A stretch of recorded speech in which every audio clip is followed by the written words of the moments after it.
we're going to explore the fascinating world of thermal insulation. Our aim is to investigate how effective different materials are at preventing heat loss over time. This will be done through our insulation experiment. So our learning objectives for today are to define insulation and explain its purpose in reducing heat transfer. We're also going to design and conduct a fair test to compare the effectiveness of different insulating materials. And we're going to showcase validity, reliability, and accuracy within our experiment. So heat is a transfer of thermal energy between objects or systems with temperature differences. Heat transfers through an environment. It always moves from a hot object to a cold object. You might have felt this when walking on hot sand at the beach or even diving into a pool that feels cold.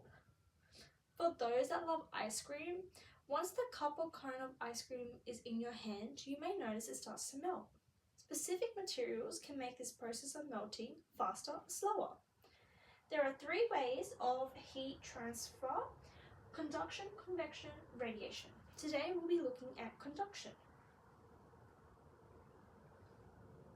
The better the conductor are, the more rapidly heat will be transferred.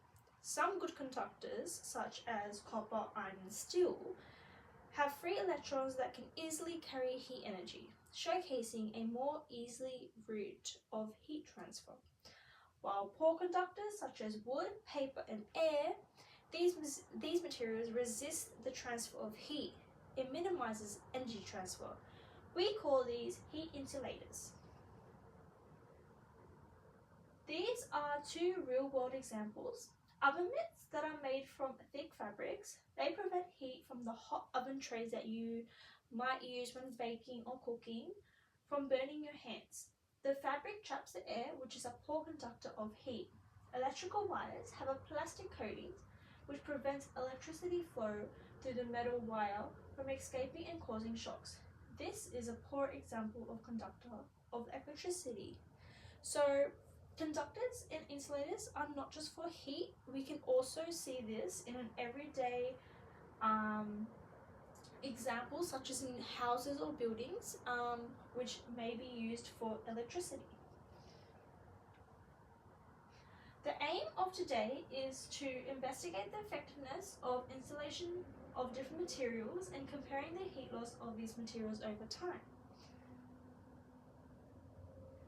Based on our understandings of conductors and insulators, we might hypothesize that materials such as tea towels and plastic bags will be better insulators than the aluminum foil, and all of them will be better than the control.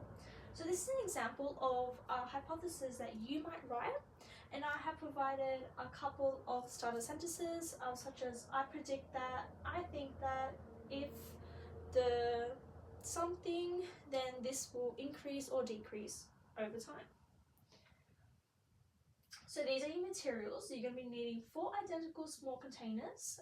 We're using jars, mason jars, at 300 ml. We're going to need 3 different insulating materials. I've used foil, I've used no wrap for the control, I've used paper towel, and I've used tea towels. We're going to need 4 thermostats or thermometer. I've only have 1, which you'll be seeing in the video. We're going to be needing hot water, which I have heated up with a kettle.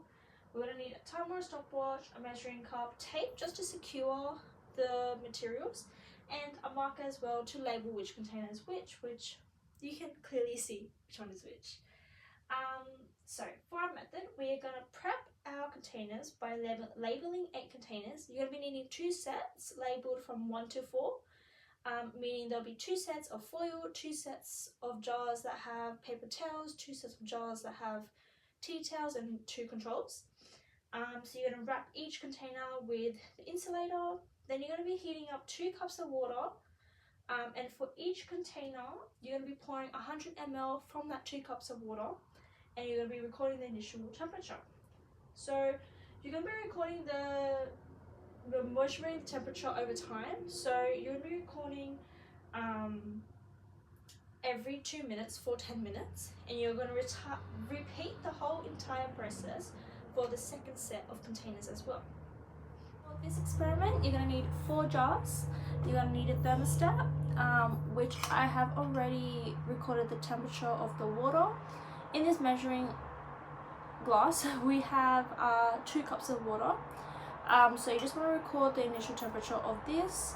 So to prep your containers, you can use jars, you can use beakers, but I've got jars here, and these are 300 ml mason jars. You're going to need 1 in tin foil, just wrap it around. 1 in a fabric, I've used tea towel, just note down which fabric you use, and I've just secured it with masking tape. And then I have 1 with paper towel, and I've secured that with masking tape as well. So what we're going to do is we're going to perform this experiment twice. So we're going to put 100 ml of water in each, and then record the temperature every 2 minutes for 10 minutes. So this is 2 cups of water, which is 500 ml. I'll be putting 100 ml into each, and the way that I will know that it's 100 ml, from 500 it will go down to 400, so that means 100 has been in here, and then from 400 to 300, 100 has been in here, and so on. So I've recorded the temperature. I'm just going to put 100 ml of water into here.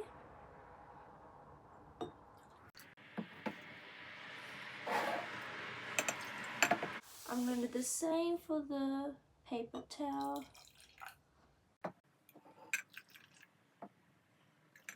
Same for the aluminum foil.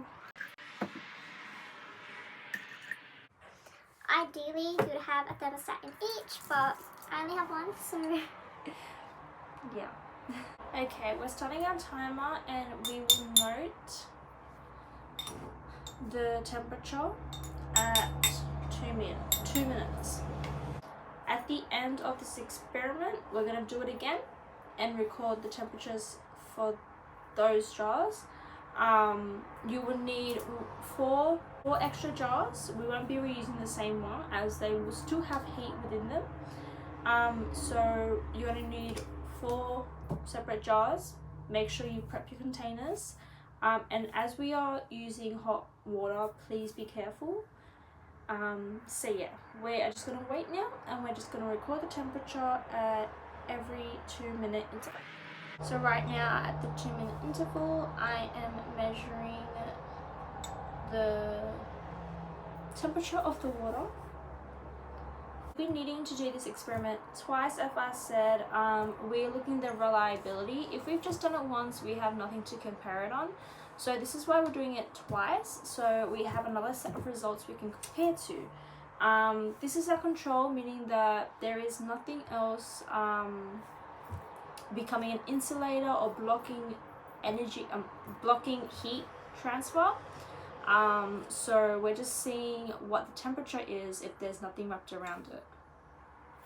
Once you are done with your experiment, make sure to